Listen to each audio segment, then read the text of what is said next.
আজকে আপনারা শুনবেন এক প্রতিবন্ধী ছেলের ভালোবাসার গল্প। আকাশ নামের ছেলেটি যখন জন্মায় তখন তার হাত পা ছিল না, কেবল একটি ধর নিয়েই পৃথিবীতে আসে সে। ছোটবেলা থেকেই সে সবার কৌতূহলের পাত্র।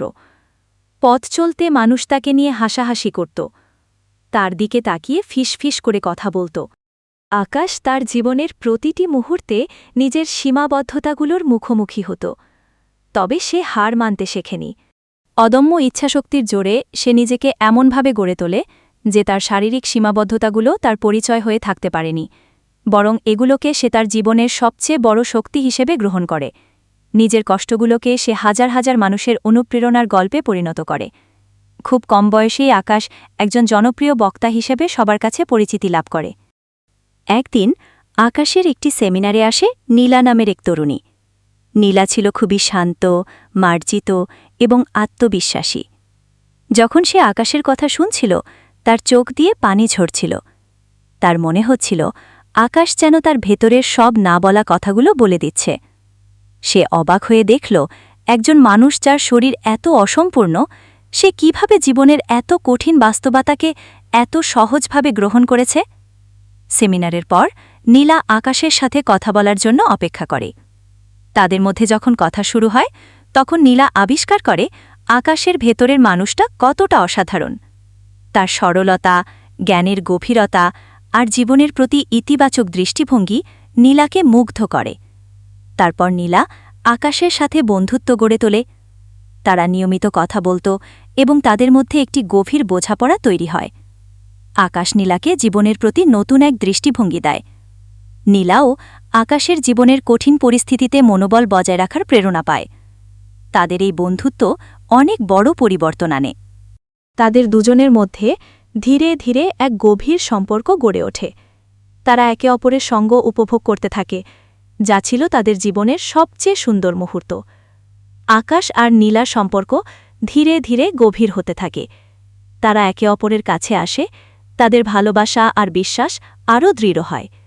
কিন্তু তাদের এই ভালোবাসার গল্পে সমাজের কিছু কঠিন বাস্তবতার মুখোমুখি হতে হল। যখন নীলা তার পরিবারকে আকাশের কথা জানায় তখন তাদের মাথায় যেন আকাশ ভেঙে পড়ে। তারা কিছুতেই মেনে নিতে পারছিল না।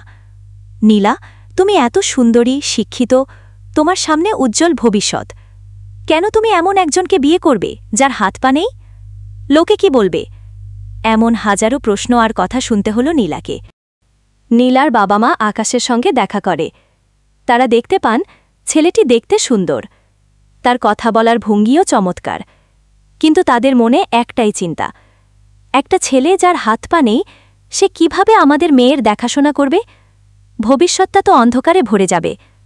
কিন্তু নীলা তার সিদ্ধান্তে অনড় থাকে।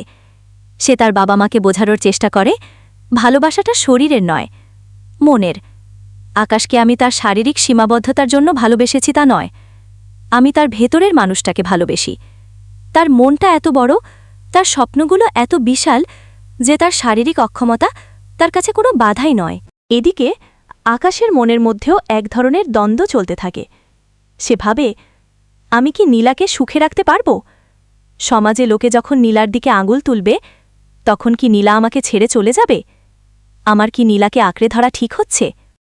অনেক আলোচনা, তর্ক বিতর্কের পর অবশেষে নীলার পরিবার তাদের ভালোবাসার কাছে হার মানে। তারা বুঝতে পারে তাদের মেয়ে সত্যিই সুখী হবে আকাশের সাথে। সমাজের শত শত প্রশ্নের কাছে তারা মাথা নত না করে বরং তাদের মেয়ের ভালোবাসাকে সমর্থন জানায়। অবশেষে আকাশ আর নীলা বিবাহ বন্ধনে আবদ্ধ হয়। তাদের বিয়ের অনুষ্ঠানটি ছিল সাধারণ মানুষের কাছে ভালোবাসার এক উজ্জ্বল দৃষ্টান্ত। বিয়ের পর তাদের নতুন জীবনের যাত্রা শুরু হয়। তারা একসঙ্গে নতুন এক পরিবার গড়ে তোলে। তাদের জীবনে আসে একে একে 4 সন্তান। তাদের বাড়িতে এখন সারাক্ষণ বাচ্চাদের হাসির শব্দ শোনা যায়। আকাশ প্রায়ই তার সেমিনারে বলে, আমার জীবনটা ছিল অসম্পূর্ণ। নীলা যখন আমার জীবনে আসে তখন আমি আমার জীবনের পূর্ণতা খুঁজে পাই।